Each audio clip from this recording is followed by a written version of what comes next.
皆さんごきげんよう、上川薫です。今回取り上げる話題はウクライナ情勢関連の話題を取り扱っていきます。現在ウクライナ軍はロシア本国領クルスク州に部隊を派遣し、第二次世界大戦のドイツ以来のロシア本国領を占領している状態です。第二次世界大戦の頃と違い、現在のロシアは核兵器保有国ですから、このような核兵器保有国に対する陸軍の侵入を行っているそうした国は非常に珍しい事例です。そして珍しいということはロシア自身にとっても自分が攻められるとはなかなか想定していなかった部分があります。ですから形としては防御ラインを作っていたんだけれども、そこに貼り付けていた兵士たちは非常に練度が低く、またウクライナ軍の攻撃に対しても心構えが全くできていなかったようです。ウクライナ軍が越境攻撃を本格的に行い始めると、国境周辺の部隊は次々と降伏したり逃げ散ったりしました。ただ、そうした初期の大混乱については、ようやく立ち直りを見せ始めているようです。ある意味混乱から安定へと状況が変わりつつあるクルスク戦域について見ていきましょう。こちらの地図は戦争研究所の発表しているもので、赤く塗られている部分がロシア軍の占領しているウクライナ領、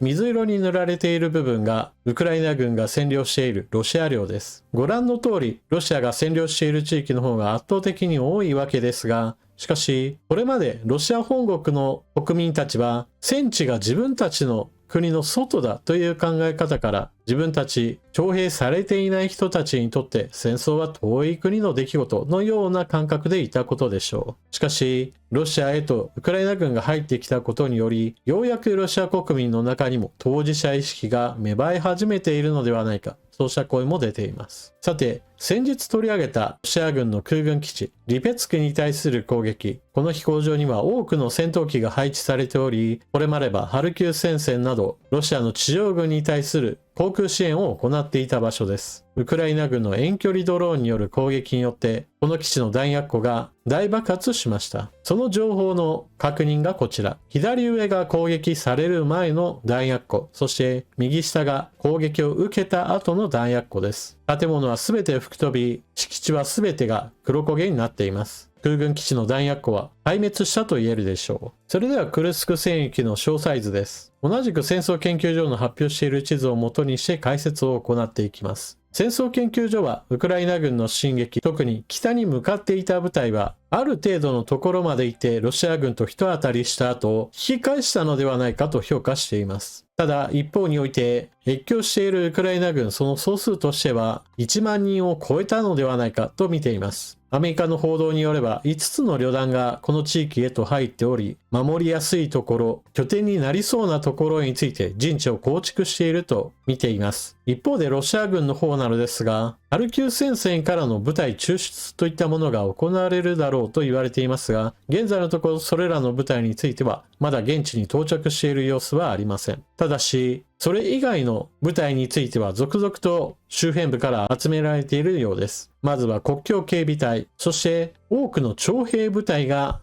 集められているようです。徴兵された人たちは訓練期間ですから、本来であれば実戦投入はされないはずの人たちです。しかし、そのようなことも言っていられない状況ですから、訓練が途中であろうと何であろうと頭数を揃えるためにも前線へとどんどんと送り込まれているようです。これによって新たな前線といったものが形成されつつあります。ただ、徴兵されてまだ訓練も終わっていないような人たちはどうしても数はいたとしても戦闘力それ自体はベテラン兵とは比べ物もなく低いものですから、いざ戦闘になると逃げ出す人もいれば投降する人たちも出てきます。そのためクルスク戦域においてはウクライナ軍に投降するロシア兵が多く出ているようです。これらの人たちをウクライナ領へと送り返す作業も必要ですから、こうしたこともウクライナ軍の進軍スピードを落とす要因となったようです。こうした捕虜はウクライナに送られた後、ロシア側との外交交渉によって捕虜交換が順次行われています。しかし、その捕虜の扱いについては、ウクライナとロシアとの間においては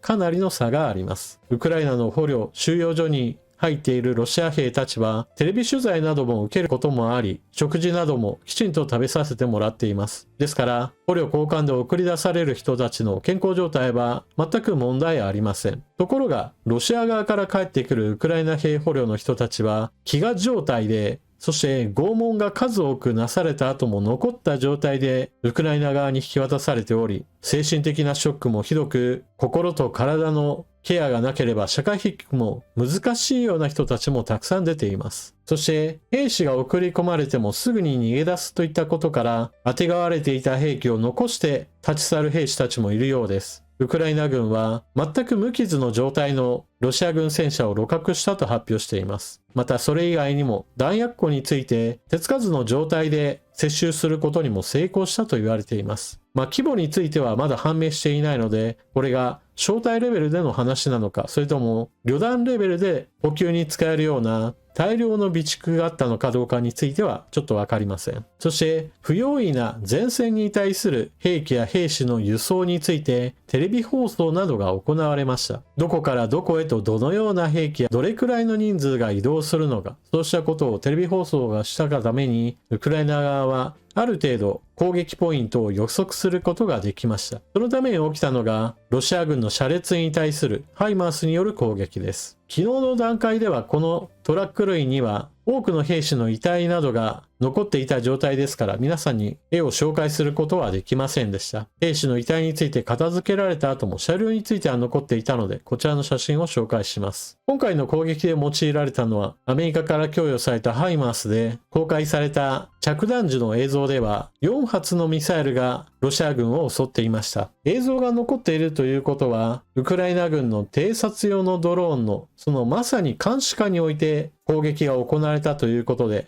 ウクライナ側が準備万端、うまくドローンとハイマース隊の連携を行っていたことがわかります。死傷者については少なく見積もっても50人以上、多く見積もっている人の中には300人以上が亡くなったというふうなことを言っている人もいて、ハイマースによる攻撃の中では最も死傷者が多いのではないかという人すらいます。ここで亡くなった兵士の多くは徴兵された人たちでベテラン兵ではないと言われています。そしてこのタイミングでアメリカがウクライナに対する軍事支援を発表しました。アメリカはウクライナに対して総額1億2500万ドルの新たな安全保障支援パッケージの供与を発表した。今回の供与は2021年8月以降、バイデン政権が国防総省の備蓄から提供する第63回の武器供与となる。今回供与される装備品は以下の通り、携帯地対空ミサイルスティンガー、高機動ロケットシステムハイマース用弾薬、榴弾砲などの弾薬、対戦車ミサイル、その他車両としては装甲車のハンビー、以下細々とした弾薬類や装備品などについての供与を発表しました。ゼレンスキー大統領はアメリカの支援に対して謝意を表明しています。今回の供与品はそのほとんどが今まで送ったものの弾薬補給類などが中心となっており、新たな供与品はありません。北に直進し続けていけば、クルスク州にある原子力発電所に到達することができます。ロシア国内には原子力発電所が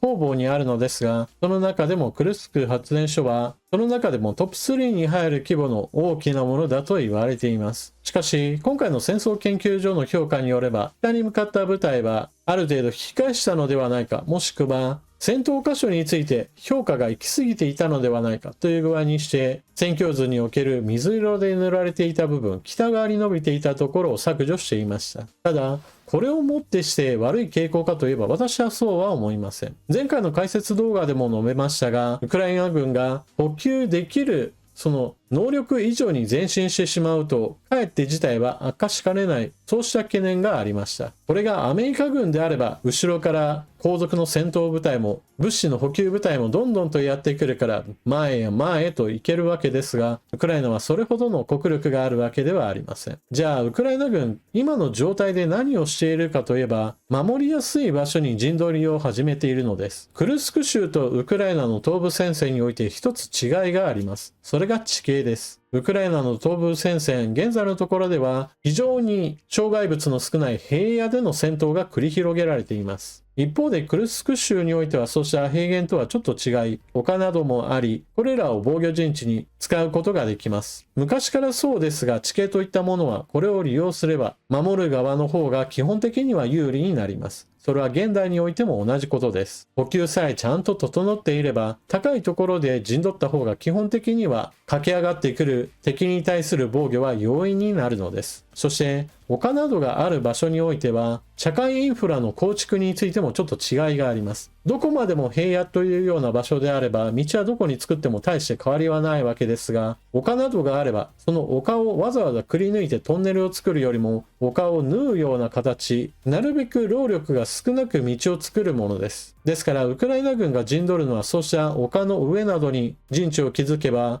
見下ろす形で移動するロシア軍を攻撃できるわけです。このような作戦行動を取り始めたウクライナ軍の意図としては、おそらくはこのクルスク州を一つの出城のような形にしてロシア軍に出血を強いるというような作戦を取っているのかもしれません。思い出してほしいのが、戦いの原則の一つ、防御側の方が基本的には有利であるということです。防衛陣地を築いているところに攻めかかる、その時には必ず多大な犠牲が攻撃側の方に発生します。守っている側は何らかの防御施設に身を隠しながら迎撃するのに対して、攻撃する側は例えば上空からはドローンで観察され、もしくは高いところから目視によってその動きが確認され攻撃されてしまうものなのです。ですからどうしても防御するよりも攻撃側の方が被害が大きくなるわけです。そのことについてはこれまで東部戦線などでも同じような作戦が取られてきたわけですが、そこに一つ大きな違いがあります。まずクルスク州はウクライナ領ではありませんから、別に後ろに下がったとしてもウクライナ領が失われるわけではありません。ですから有利な場所に陣取って、しかしロシア本国領を取り戻さなければならないと攻めかかってきたロシア軍を有利な状態で迎撃できるというのは、より多くの出血をロシア軍に強いることができるわけです。少なくともプーチン大統領としては政治的な目的として自国の領土内にウクライナ軍がとどまり続けるというのを決して許さないでしょう。ですからその分だけ攻防も激しくなりますし、その分だけロシアにも大きな打撃を与えることができるわけです。しかも少々撤退したところで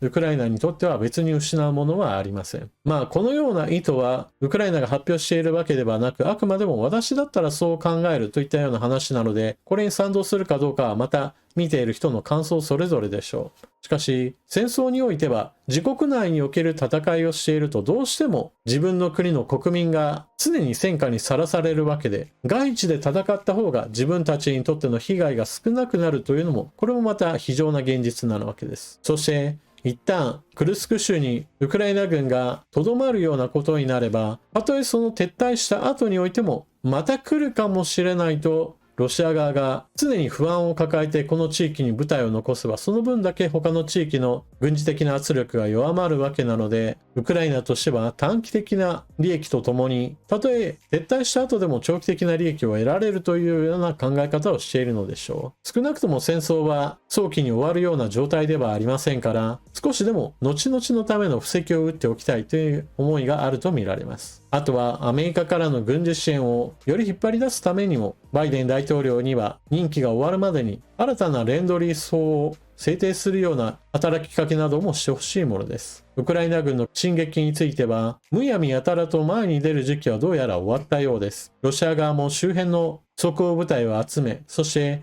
徴兵されていた人たちをどんどんと送り込むことによって戦線を築こうとしています。ウクライナはこれに対して無理に力押しせずに、守りやすい場所に陣取って防御施設などを建設し始めているとのことです。うまく立ち回ってロシア国民の人たちに戦争に対する嫌悪感を抱かせ、そしてプーチン大統領に対する批判の声を上げてほしいものです。というわけで動画を最後までご視聴いただきありがとうございました。チャンネル登録していない方はぜひともこの機会にチャンネル登録していってください。そして動画を見終わったら評価ボタンのクリックとあなたの感想コメントの書き込みよろしくお願いします。また情報の整理整頓に役立ったなと思われる方は他の方にこのチャンネルをお勧めしたり、スーパーチャットの投げ銭で活動を応援してもらえると嬉しいです。それでは次の動画でまたお目にかかりましょう。またね。